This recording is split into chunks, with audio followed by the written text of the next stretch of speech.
Well, hell yeah, dude. All right, well, let's watch this video by him. Over the past few years, I've had my wife, more boomerly known as the lady I live with, try out a handful of video games in order for me to get a better idea of what they're like for people who don't spend much time playing them. These informal experiments not only have given me a better understanding of some of the obstacles that exist for those with little to no experience with games, but also have been intriguing explorations of what goes into learning the language of gaming. As a result of these experiments, my wife went from being entirely unfamiliar with typical game conventions and mechanics to having a decent grasp over how games work and what they expect from players. She even took an interest in a couple of titles, playing them far beyond what I asked her to do for these videos, and she was well along in her journey of going from a non-gamer to I'm guessing a she gamer. was super And into now Sims. It's been a year and a half since she last picked up a controller. As it turns out, time never stops moving forward, a fact that has become especially apparent since adding a baby we live with to our household. Life gets away from you fast, but now we've had a few good nights of sleep and are ready for another informal experiment. While I assume she has retained some of the skills she built up through previous experiences, this gap almost certainly will lead to her being rustier than before. So clearly, the best way to ease her back into things is by having her play Elden Ring. I'm ready. I'm ready for battle. Can you get me someone to fight? I know, I'm not ready for battle! I'm not ready for battle. In just its first year, Elden Ring has become the best-selling game FromSoft has ever made. It's exposed a slew of first-time players to the Souls-like genre, and is widely considered to be the best entry point for people new to FromSoft games. Exposed me to it too, honestly. Like I didn't play Souls games until this. I tried playing Sekiro, did not like it. Tried playing Dark Souls, was not a fan. Played Elden Ring, and it was like the starting point to get me to want to play the other ones.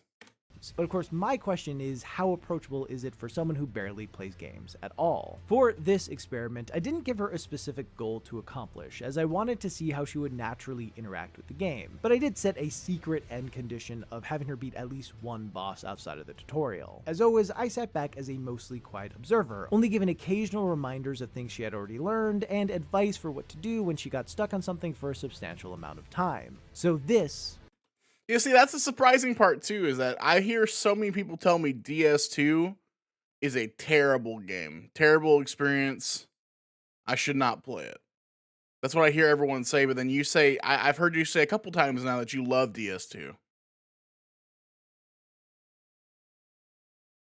Oh yeah? You recommend it? is how it went.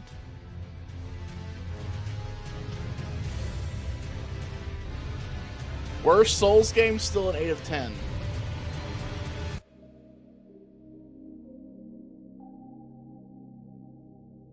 As some of you may remember, one of the very first games I had my wife play for this series was Elden Ring's predecessor, Dark Souls, and it went pretty much exactly how you'd expect it to go.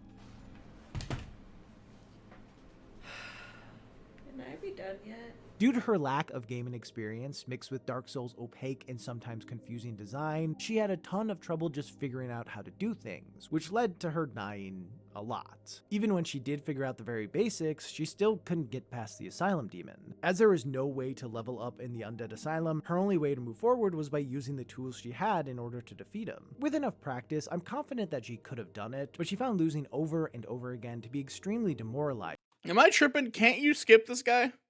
You don't have to fight this guy, right?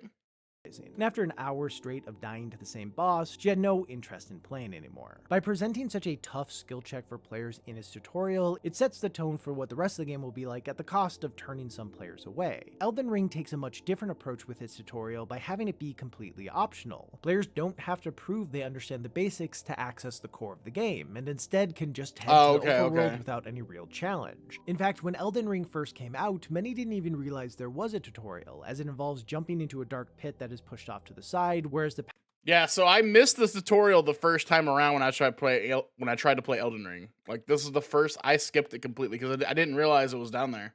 path to the overworld is brightly lit and in the center of the screen when the player character spawns. This eventually led FromSoft to include a message that tells players about the tutorial so that they don't run past it. Given all of this history, I was curious to see if my wife would go into the Cave of Knowledge without the prompt, so I turned off all tutorial notifications before I had her start, and she did very nearly miss it, but not for the reasons you might think. When she first began walking around the Chapel of Anticipation, she noticed various bloodstains and messages. Without the knowledge that other players had left them behind, she assumed they were made by the developers, almost as if they were a core part of understanding the game. So instead of viewing them as the random ramblings that they often are, she thought they were all important. In fairness, in Dark Souls, all of the messages in the tutorial are from the developers, and they largely just lay out the basic controls, so it is possible that her assumption of how they worked in Elden Ring came from that, although she barely had any recollection of her time with Dark Souls as it was so long ago, so if that was the connection she made, it was a subconscious one. Anyway, in true FromSoft fashion, one of the first messages she read pointed to the side of a cliff and said to jump off. Incidentally, at the same time, she clicked a bloodstain that showed a figure doing just that, so wondering if it was some sort of secret, she followed suit. Try jumping. What?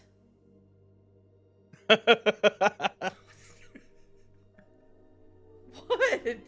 Oh my god. What am I supposed to do? She got So trolled. when she got down to the stranded graveyard and was told by another spirit-looking thing to take the plunge, she was very skeptical and refused to jump down. Are they trying to kill me again? For a second, I thought she was going to continue along the main path, but after running around a bit, she read another message that said the Cave of Knowledge lies below. This was the only message she had come across that was direct and didn't feel like a bunch of gibberish strung together, so something about it felt more official to her, and she decided to finally go for it. While this ended up being the only time the messages influenced how she approached an area, it was interesting to see someone engage with them as if they really mattered, and weren't just a sometimes helpful but often goofy online feature. The Cave of Knowledge itself proved to be an okay tutorial, although it did have a few issues. All of the prompts for the game's controls and mechanics are shown in one of two ways, either as a small pop-up on the left side of the screen, or a big text box that momentarily pauses the game. For the most part, this was fine, but as her focus was on the center of the screen, there were a few instances where she just didn't notice the instructions on the side, missing pretty important information like how to lock on to enemies. In fact, the only reason she ended up figuring that out was because she accidentally pressed it while panicking. As for the more obvious text prompts, she kept getting annoyed by being stopped every few seconds to have something explained to her, especially when most of them could have just been communicated with a single. So what do we consider the first boss of Elden Ring? Because it's definitely not that tutorial guy with like a giant sword. There's like, it's not this guy, and there's another guy you get to fight like very early on in the cave. He's definitely not the first boss. He's just a very difficult mob. The guy with like the like glaive cutting guillotine sword. It's probably like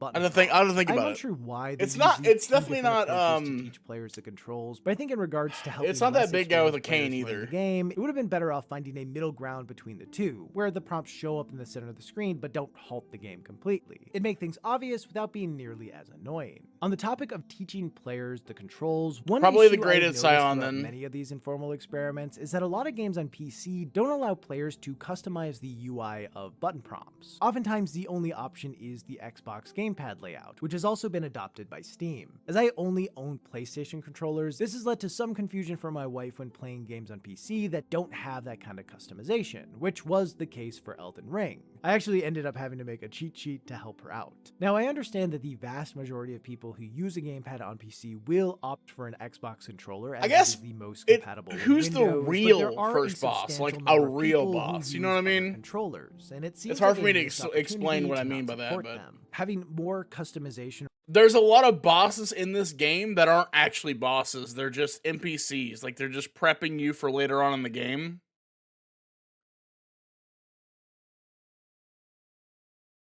The guy with a cane. I feel like that's not really Margit.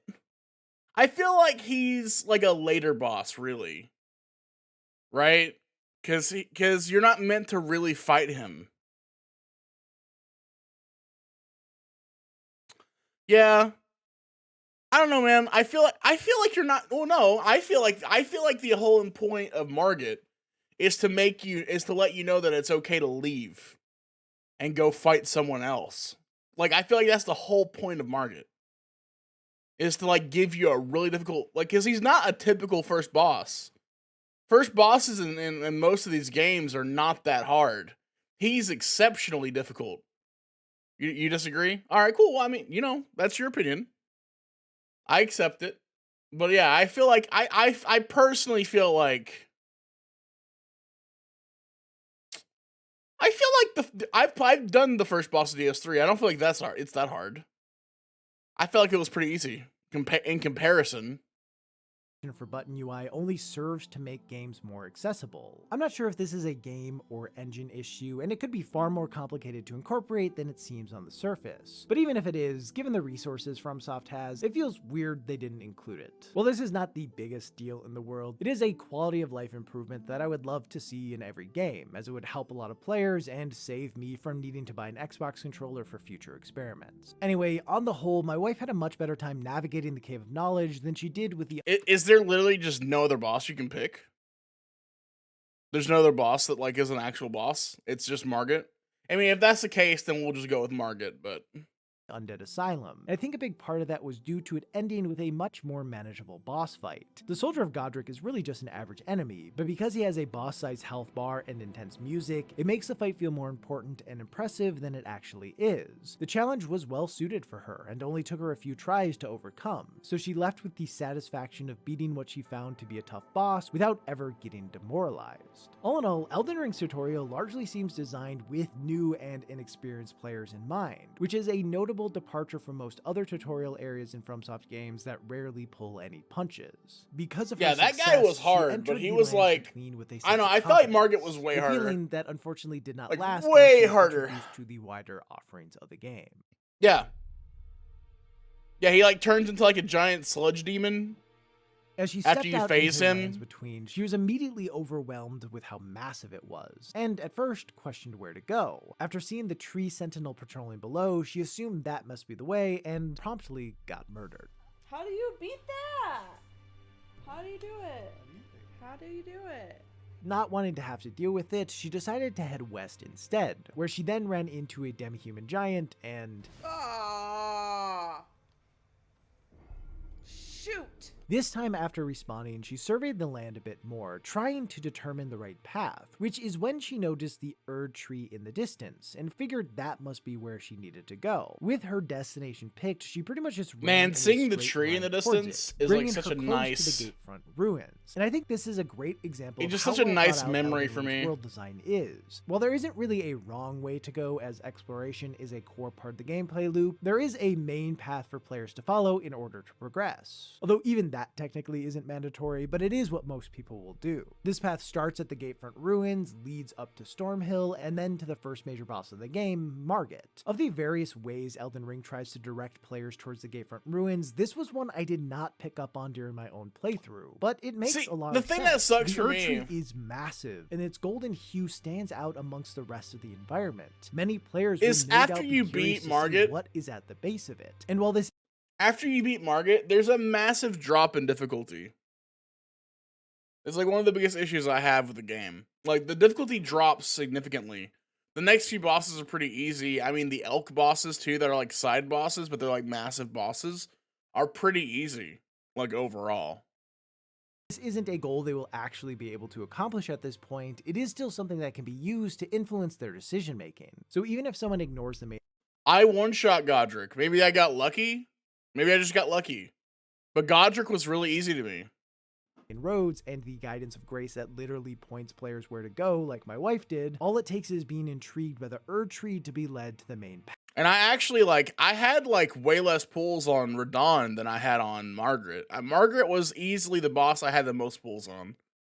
And that was, after, leaving Margit to go get gear and, clear up the rest of the places, the side areas. Coming back to Margit and being like, let's go. After doing all of that, I still felt like Margit was, was a way big step up. Path. Once getting to the Stormgate site of Grace and unlocking Torrent as well as the ability to level up, she kept pressing forward, opting to ride past enemies instead of actually engaging with them. This is As my she made her first way into Stormhill, real she lost track of the Erdtree Dark as the Souls fog in the area committed decreased visibility playthrough, a so bit, and it was mostly blocked by the ruins of a bridge. perhaps For the my few lack of moments it was in experience sight, makes she me was feel that way. preoccupied by a pack of wolves that ambushed her, so instead of continuing towards it, she ended up following the road instead. While I don't know the full intentions of the developers, obscuring it in these ways seems like a very intentional choice so that players head towards Margit instead of the Erdtree itself, which will just take them to a cliff's edge. Frankly, watching her play made me appreciate the world design of Elden Ring even more than I already did, which I honestly didn't think The was elk possible. bosses are There so easy, many but they're subtle also touches really that help guide beautiful. players while still managing to feel Fighting the natural elk to the bosses world. was like And some it of was the really most cool to see calming these I've ever design felt in the choices move game. my wife in a certain direction. With her nice. focus shifted to moving along the main road, she ran into a battalion guarding a gate, and decided to deal with them in the same way she had with every other enemy so far, running past them. Her first few attempts of charging straight in were met with failure, but as she examined the area, she noticed that there weren't as many guards along the side of the road, so she just went around and slipped past them. The ability to avoid conflict definitely made parts of the experience less frustrating for her, as at least while riding around the open world, there was nothing she ever really felt stuck on, and she enjoyed weaving around enemies and finding clever ways past them. With that said, the flaw of her approach is that the game doesn't reward players with experience or items for not fighting, so when she got to Margit, she was woefully underprepared both in terms of player skill and character upgrades. Oh no. Oh no. Oh no. Yeah, for me, his hold moves were insane. These sorts of They were skill really sets are hard to common understand, at barriers least when in I first Souls-like started. titles, with the majority of their games, as there are only a few. Be paths interesting players to can play take, through if they again and want to kind of get progress an in idea of new like how I areas, could do they will it. have to overcome I feel like I difficult could do bosses pretty well. regularly, either by taking the time to learn their attack patterns and weaknesses, or grinding the same areas over and over again to level up enough and make them less challenging. As I mentioned before, in Dark Souls, when my wife ran into a barrier like this, the frustration of losing so many times led her to want to stop playing. But her experience with Elden Ring in this regard ended up being a fair bit different. After dying a few times and realizing she stood no chance, she just went off to look for other things to engage with. Due to its open world structure, players have an incredible amount of options of stuff they can do. This makes it so when they hit a spot they're not ready for, instead of repeatedly bashing their head against a wall, they can simply leave and come back later. While there are still a few choke points in Elden Ring players will need to eventually overcome in order to progress, due to the sheer amount of content that can be accessed from the moment players set foot in Limgrave, it is unlikely they will be forced to conquer a challenge before they are ready to do so. At least that's how it's supposed to work in theory. When my wife What I actually really went want off to get find better other at things to in do, Elden it Ring proved to and be more like Dark difficult Souls than games expected. is She wanted to parry. find enemies to fight so she could get enough runes to level up. I feel but like she I struggle struggled with that a knowing lot. where to look. She did come across a few encampments, but they all had a lot of enemies roaming around them. While she was able to pick off a few that hung around the outskirts, anytime she moved too far in and had to take on more than one enemy at a time, it didn't go well. There's a lot. Okay. Rude. So she spent a lot of time riding around in search of things that felt more manageable, but Yeah, struggled you gotta to be like find anything right of up on substance. top of them to Occasionally she'd parry. encounter an enemy off on their own that she could take out, but this didn't yield significant enough results. As she didn't know how to take on multiple enemies at the same time, especially in wide open areas where they could easily surround her, her best bet was finding a cave. But despite passing a few, she didn't notice them. And after aimlessly riding around for a while, entirely unprompted, she said, I like Breath of the Wild better. when I asked her why, along with saying it was just generally less stressful, she also remarked on how it was so much easier to find things. And that makes a lot of sense. The shrines and Sheikah towers stand out due to their bright orange lighting and sleek design. It's like Elden Ring was the first open world game outside of Breath of the Wild to be like, hey, this is fun. Go explore. And for a long time, I have hated open world games. Hated them. The prospect of getting lost and doing the same repetitive mission over and over again. I mean, even in Witcher, like I started playing Witcher again, The Witcher 3, and off stream, I would go do a bunch of side missions. And I was really excited for the first few days, right? For Witcher 3, I was really excited. But after doing a few side missions, I realized they were just that, side missions. I realized very quickly how shallow they are and how they do fill out the game. Like Witcher 3 fantastic main story, I'm sure. The side content is just too much side content. It's like the side content is like, it's too. I forget what is the word. It's too not important. The side content isn't important enough for it to be in the game. That's how I feel. In Elden Ring, I felt like every side content I did in Elden Ring was fantastic. Insignificant. The side content in Witcher 3 is insignificant. And the side content in Breath of the Wild was really fun. Everything I did felt like it was new and explorative. I don't know, man. That's like my biggest problem with like Witcher 3. If I had to give any criticism to Witcher 3, it'd be like just how samey a lot of the content is. Save this outpost. Collect this thing. Explore this dungeon that has nothing new in it. Like, that's how it felt a lot for me. Sign that is unnatural to the Kingdom of Hyrule. Also, they can be spotted from far away, and will draw the attention of most players. Now, I personally think Elden Ring does a good job of signaling where points of interest are through the use of light sources, but for her, these kinds of lights didn't register as a sign that there was something to explore. She just saw them as set dressing, so she never paid all that much mind to them. The style and visual language of a game has a huge impact on how individuals interpret things, and obviously for inexperienced players, the less complex that visual language is, the easier it will be to. I think there was overall far more love given to Elden Ring and Breath of the Wild. Their world design and the exploration and the little bitty things you can find in each area, they are a celebration of the titles in the franchise. Breath of the Wild is a celebration of the Zelda franchise. And Elden Ring is a celebration of the Dark Souls franchise. There are so many little bitty Easter eggs everywhere where you look that feel significant and important and impactful to the character of the story. To understand what they can and can't engage with. As a lot of Elden Ring's visual language is more subtle than Breath of the Wild, certain things just stood out less to her. Eventually, I gave her some pointers on what she should be looking for, and she found a cave pretty quickly, which is when the real challenge began, as she finally had to figure out how to actually fight. That's 100% too, Panda. Because in Witcher 3, right, and just for an example of a comparison, your map is just littered in question marks. Littered in question marks. Go here, go there, go here, go there. And at first, and I'm like remembering why I don't like open world games. At first, that feels good. The very beginning, when you first get those and you start knocking off the question marks, it feels good at first. It feels really good. And then you get to the next area, and then there's 60 more of them. And it feels good for about 20 of them. And then it starts to feel bad. Because then you start to realize that all of this is just the same content you did before, but higher level. And then it does it again. And you're like, oh, it's the same thing again. It's not different. It's not exciting. The first 20 or so question marks was really fun because it's all new. Explore this place of power. Oh, there's an event in here. I need to clear a monster den. That's awesome. It feels good. And then the next 20, it's like, oh, it's the same thing again. It's nothing new. And that's where the excitement and the fun of the game leaves. Of all the bosses she could have faced, I was really glad she came across the Beastman of Yeah, this guy, I don't feel like this guy is a leaves boss. openings and doesn't have that much health. So I figured if there was any boss in the game she could beat, it'd likely be him. And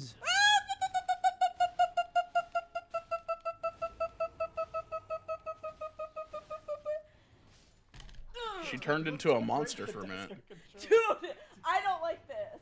in general, she lacked patience and coordination. Pretty much every time she got into a fight, she'd do a lot of panic pressing, leading to either attacking or rolling way more than she needed to. So for the most part, she was either all in on attacking or all in on rolling away, rarely putting the two together to effectively suss out attacks and counter when an opening presented itself. She also had a fair bit of trouble with doing various actions at the same time as moving. So whenever she attacked, called torrent, or chugged a flask, she would let go of the joystick first, leaving herself extremely vulnerable. Maybe most consequentially, she found every battle to be anxiety-inducing, leading to her squeezing the controller super tightly and accidentally pressing.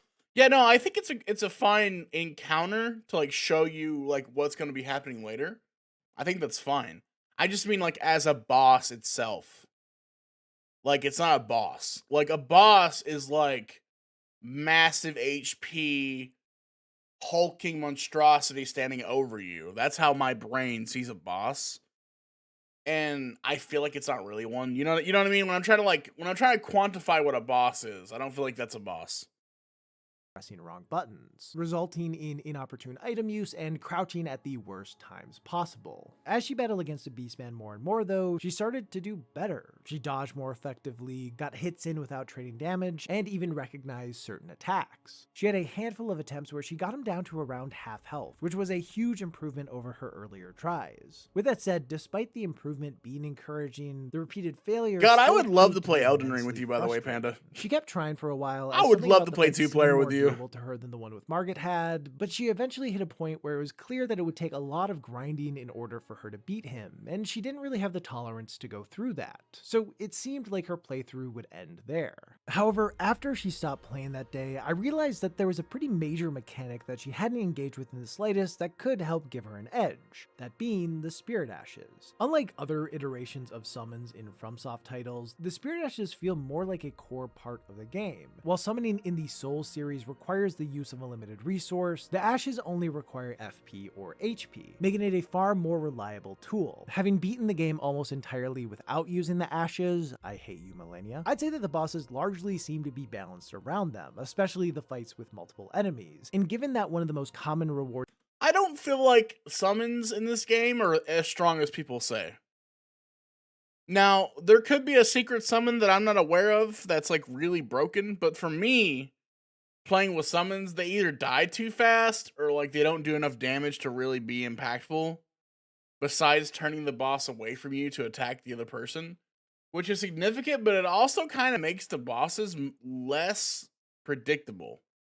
When you have more than one's like character on the playing field, it kind of makes bosses less predictable and harder to read. So for exploring is an item that upgrades the spirits. It feels like the game was designed with the assumption that they would be a key part of the player's arsenal. Naturally, there will always be a contingent of Souls fans who refuse to use certain mechanics because they prefer to play that way, but not every player is looking for an extra challenge. For folks struggling with the constant pressure many of the bosses put on them, the Spirit Ashes are a great way to redirect attention and deal more damage, so it seemed like the perfect thing for my wife to use.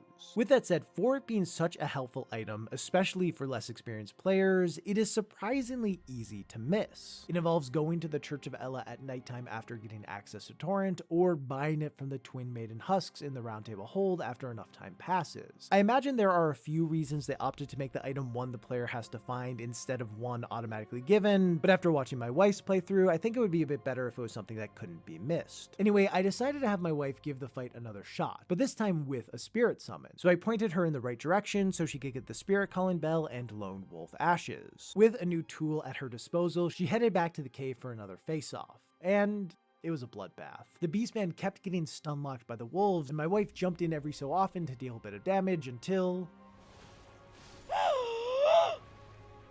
They did it for me! I didn't do anything! My wolves did it all!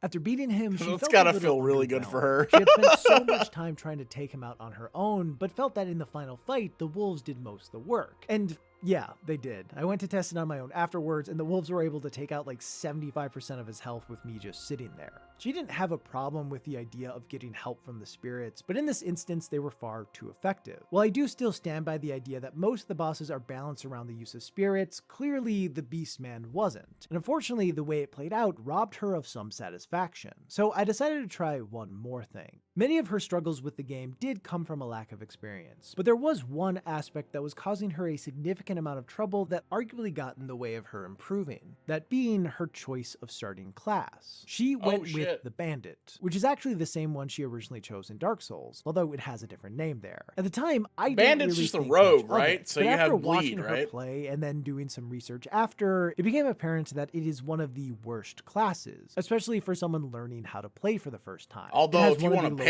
starting levels and gear that is not got well a suited shield. for new players, as the Parry armor shield. doesn't negate much damage, the shield is primarily used for parrying, which she did not have the timing down for, and the dagger is really short, so she always had to get super close to enemies in order to hit them, making it difficult to have proper spacing. The character selection screen doesn't show any stats by default, and mainly presents characters by their designs, so she chose entirely based on which class she thought looked the coolest, instead of by comparing their attributes. With that said, even if she had diligently looked at the stats, aside from seeing that some classes had bigger numbers, I don't think that the information would have been all that valuable in terms of making an informed choice about which would be the best. I kind of wanna want to play a a lot priest. of information without much context. And See I what that'd be understand like. that part of the FromSoft experience is unknowingly making decisions that negatively impact you, but I'd say the game could benefit from being clearer about which classes are more difficult to start with than others. In fairness, it does have what is probably the best choice for new players be the first option, and what is certainly the worst be the last one, but this won't be super obvious for those. I started off by with playing the Souls games. Wretch. While pretty My much first every new playthrough player was will Wretch. understand that they shouldn't pick the Wretch, that doesn't help them choose between the other classes. Anyway, in the hopes that it would make a difference, I created a new character for her, this time choosing the Vagabond, and got her back to the fight. Lo and behold, it felt like a way more reasonable challenge for her. Her attacks did significantly more damage that could cause knockback, and she was able to keep more space between her and the Beastman, all of which helped her better apply the skill she had gained during all of her failed attempts. With more health and defense, the build gave a bit more room for error, so when she did make a mistake, she wasn't punished as severely for it. Yeah, my And very then, first after a run was handful of Wretch. tries-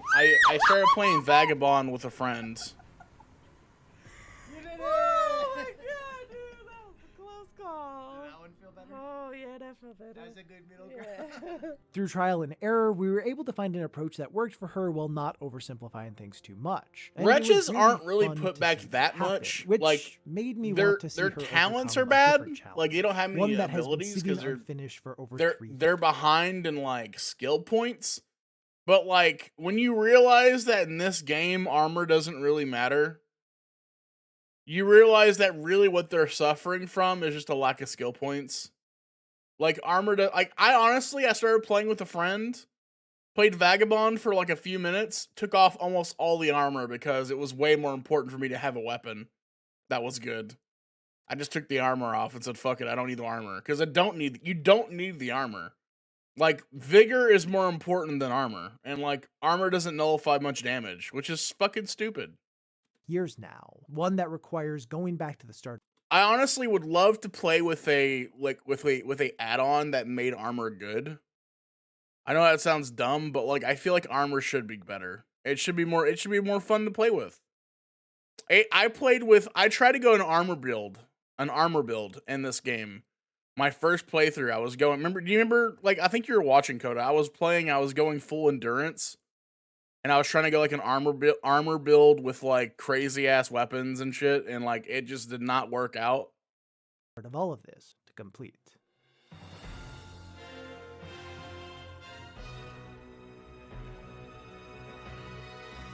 Having seen the benefits of using a weapon larger than a toothpick, she opted to pick the warrior instead of the thief. As I mentioned earlier, as it has been a few years since we ran the very first informal experiment, she had forgotten almost everything about the tutorial. So she fought the asylum demon for far too long with a broken sword, got rolled by the boulder, and was sniped by an undead archer. But when she actually began her attempts on the asylum demon, she looked more confident and competent than she ever had before. With a decent bit of Elden Ring under her belt, she not only had gotten better at combat, but had also gotten used to the much faster gameplay. So she found the asylum demon easier to read than any of the bosses she had faced in Elden Ring.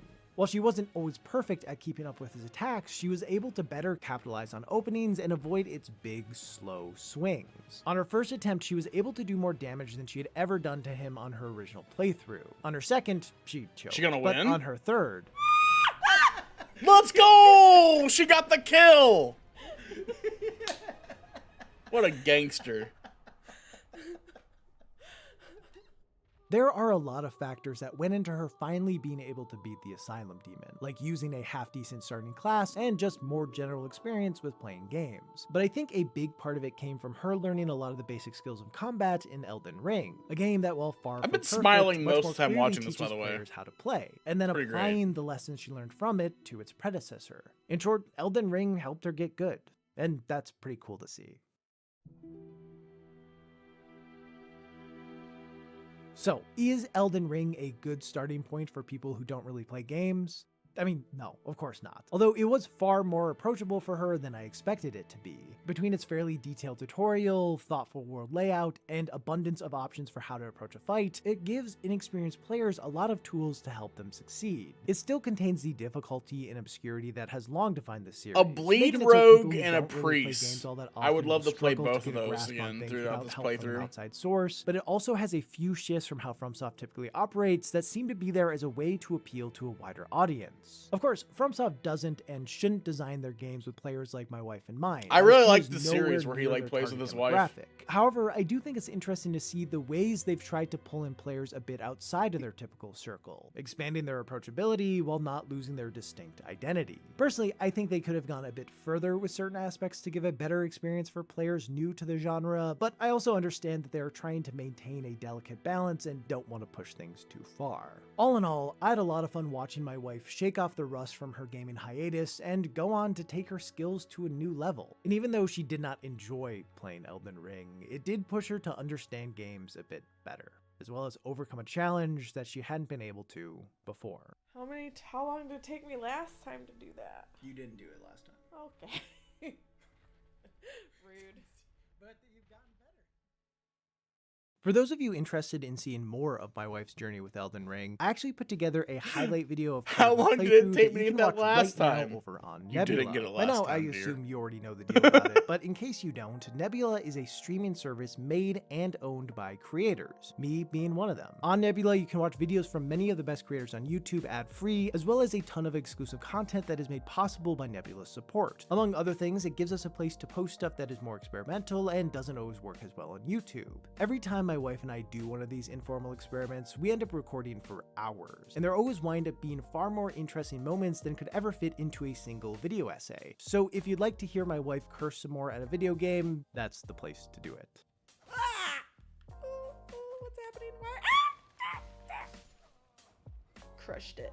And the best part of it all is that Nebula has partnered with this video's sponsor, CuriosityStream, in order to get you the best deal on the internet. If you sign up for a year-long subscription of CuriosityStream before January 2nd, you not only get access to the thousands of incredible documentaries on their site, but you also get a free membership to Nebula for just under $12 for the year. And if you're watching this after the holiday special ends, the price is only around $15 for the year. So no matter what, it's still a great value. After signing up by using my code, You can see his hand in the background against the glass. and then you can watch all the awesome see his content hand? that only exists there to your heart's content. I And that's can barely see even it. touching on I can all the see it. incredible stuff you'll be able to watch on Curiosity. We're breaking the Stream itself. immersion. Its library is ever expanding. We're and living there in are a amazing matrix. documentaries on pretty much every topic you could imagine. I've mentioned before that I love nature documentaries, as it is the closest I get to going outside, and it is chock full of them. So whether you want to hear about whales or bison or pretty much any other animal, they've got you covered. All in all, it's a great deal. For less than $12 a year, you can get all the great stuff on CuriosityStream, as well as a ton of extra content from awesome creators over on Nebula. And at just $1 a month, you'll not only be helping me out, but also be getting more high quality content than you'll know what to do with. So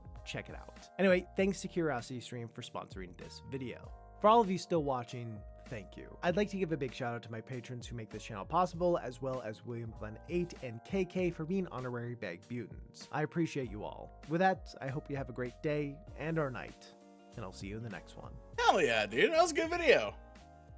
I'm happy we took the time to do that.